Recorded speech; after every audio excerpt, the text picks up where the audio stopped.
بسم الله الرحمن الرحيم. الحمد لله والصلاة والسلام على سيدنا محمد وعلى آله وأصحابه أجمعين، اما بعد. پیامی بسیار زیبا از اسرار سوره بقره، پیامی طلسم شکن، پیامی برای همه کسانی که مشکلاتی دارند، بیمار هستند، سحر شدن، جادو شدن، تو زندگیشان با مشکلات زیادی دست پنجه نرم میکنن. امروز با یک هدیه بسیار بزرگ و تحفه گرانبها از گنجینه هدایای نبوت خدمت شما هستیم. کسانی که از اسرار این سوره بزرگ آگاه نیستند، امشب این پیام را بشنوند. سوره بقره سوره بسیار بزرگی است که رسول الله صلی الله علیه و سلم فرموده: اخذها برکه و ترکها حسره. گرفتنش برکته، ترک کردن آن حسرته. کسی که بر سوره بقره پایبندی و محافظت بکند، مدت طولانی پشت سر هم در زندگی خودش عجایب خواهد دید، در جسدش شفا خواهد دید، در رزقش برکت و کثرت خواهد دید، در سینه اش انشراح و دلخوشی خواهد دید، در عمر خودش برکت خواهد دید. کسی که بر سوره بقره محافظت بکند، دلش خوش می شود، خوشحالی در زندگی او نمایان می شود، خیرات و برکات بر سر او نازل می شود. اگر می خواهید از خیر و برکت وافری و زیادی بهره‌مند شوید، از این سوره بزرگ غافل نشوید. سوره‌ای که پیامبر صلی الله علیه و سلم با عنوان دو تا سوره نورانی ذکر کرده. روز قیامت در پیشاپیش خوانندگانش آنها را شفاعت می کند. از اهل سوره بقره باش، به سوره بقره انس بگیر. هرچه بیشتر خوندی این سوره را بیشتر دوست خواهی داشت، به آن انس خواهی گرفت، مشتاقش می شوی. بعد از آن در زندگی خودت آثار و خیر و برکات آن خواهی دید. برادر عزیز و خواهر عزیزی که در زندگیت مشکلات داری، کسی که فرزند میخوایی، کسی که شوهرش بد اخلاقه، همسرش بد اخلاقه، در خانه اخلاقش خوب نیست، در خانه همش مشکلات است، فرزندانش، خودش، خانوادهش پریشانی در خانه داره، کسی که چشم خورده، کسی که دچار حسد شده، کسی که سحر و جادو شده، کسی که به هر نحوی بیمار شده، خصوصا کسانی که بیمار سرطان دارن، کسانی که بیماری لاعلاج دارن، همه این کسانی که این مشاکل دارن سوره بقره را مد نظر قرار بدهند. بر خواندن سوره بقره مواظبت بکنن به کثرت، یعنی نه فقط یک روز بلکه حداقل یک ماه بر سوره بقره مداومت داشته باشند. یکی میگه که من یک ماه سوره بقره را خوندم، هر شب سوره بقره میخوندم، هر شب. الله سبحانه و تعالی بیماری مرا به عافیت تبدیل کرد، دلتنگی مرا به خوشحالی تبدیل کرد، سختی مرا به آسانی تبدیل کرد، برکات و خیرات از هر جهت بر من نازل شد، زندگی خوشبختی پیدا کردم، در زندگیم خوشبخت شدم. اگر میخواهی آرزوهات برآورده بشه، در زندگیت برکت بیاد، پریشانیات دور بشه، حسناتت زیاد بشه، سوره بقره را بخون، هر روز بخون، مدت طولانی بخون، یک ماه، 40 روز، 45 روز تا میتوانی. این سوره 286 آیه بیش نیست، 2 جزء نیست تقریبا 24 صفحه است، 24 برگ است، 24 برگ است. اگر ما بخوایم در روزمان تقسیم بکنیم، در طول 24 ساعت 24، یعنی هر ساعتی یک برگ قرآن، یک برگش میتونیم بخونیم.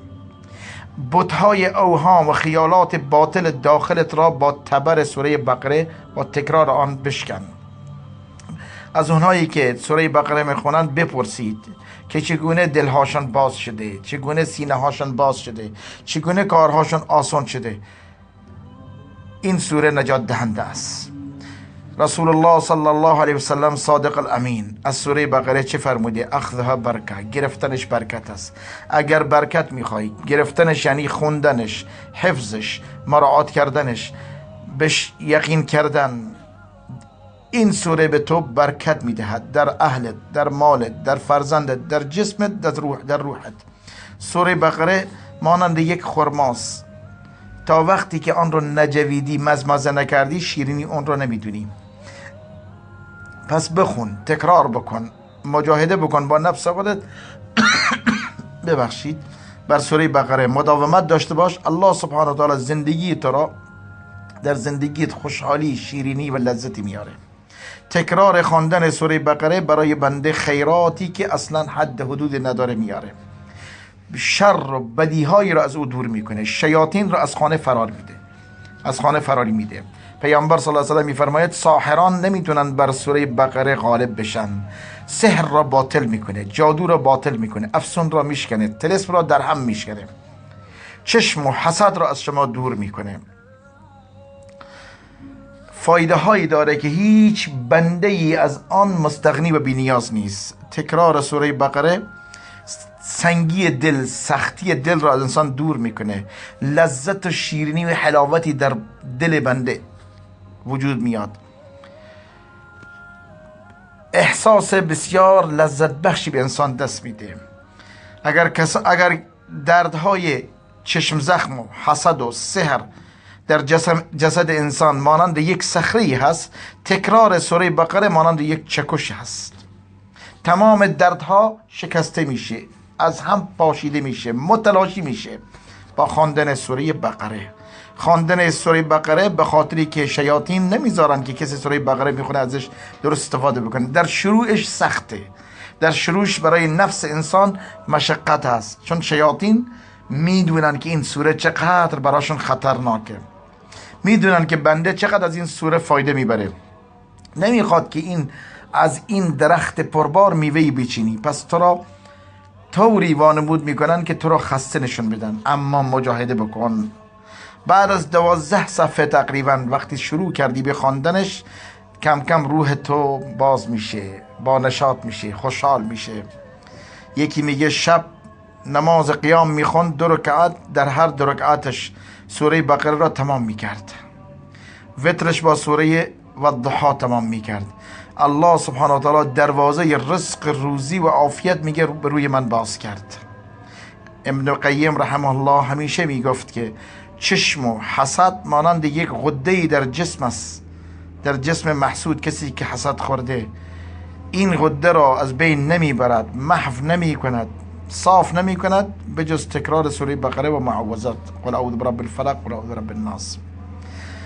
پس از این سوره بزرگ غافل نشید برادران عزیز. این سوره را در زندگی خودتان قرار بدید، برنامه برای خودتان بریزید. سوره 2 جزء و نیم بیشتر، جزء و نصف بیشتر نیست. برادران عزیز، ما در روز 24 ساعت اوقات خودمان را تقسیم بکنیم، خصوصا در شب. اگر این سوره در خانه خوانده بشه، تا 3 روز شیاطین و جنها به خانه نزدیک نمیشن. اگر میخوای در زندگیت برکت بیاد، در زندگیت، در مالت، در فرزندت، در صحتت، در سلامتیت خیر و برکاتی نازل بشه، از این سوره بزرگ غافل نشو برادر عزیز و خواهران عزیز. الله سبحانه و تعالی به ما و شما توفیق بده که این سوره را درست بخونیم، با تدبر بخونیم. برادر عزیز، خواهران عزیز، کسانی که دچار پریشانی هستن، کسانی که استرس دارن، کسانی که افسرده هستن، کسانی که در زندگیشون مشکلاتی دارن، پریشانی هایی دارن، خصوصا کسانی که بیماری سرطان دارن، از این سوره غافل نشید. بخونید، تکرار بکنید، خسته نشید از این سوره. هر شب بخوانید، مجاهده بکنید، خلاف نفس بکنید. الله سبحانه و تعالی آثار و خیرات و برکات این سوره رو در زندگی شما، در جسم شما، در روح شما، در روان شما الله نشون میده. یقین داشته باشید پیامبر صلی الله علیه و سلم وقتی فرموده اخذها برکه، بدونید که این برکت داره. این سوره برکت به خانه شما نازل میکنه. اگر شوهر بد اخلاقی داری، اگر شوهر تندخویی داری، اگر در زندگیت مشکلات خانوادگی داری، خواهر محترم این سوره رو بخون، بر این سوره مداومت بکن. اگر بچه میخوای، اگر کار میخوای، اگر رزق میخوای، اگر روزی میخوای، اگر خیرات میخوای، اگر برکت میخوای، اگر صحت میخواید، اگر سلامتی میخواید، این سوره را فراموش نکنید برادران و خواهران عزیز. سوره بقره، این سوره را بخونید، با تدبر بخونید، با ترتیل بخونید، با تجوید بخونید، درست بخونید، با صدای بلند بخونید، صدایی که خودتون حداقل بشنوید، در خونه ترین افکن بشه. شیاطین از خواندن این سوره بقره متلاشی میشوند. بیشتر بیماری ها از چشم و حسد و از این امراض نفسانی بیشترش از شیاطین هست. با خواندن این سوره بقره همه اینها متلاشی میشه باذن الله.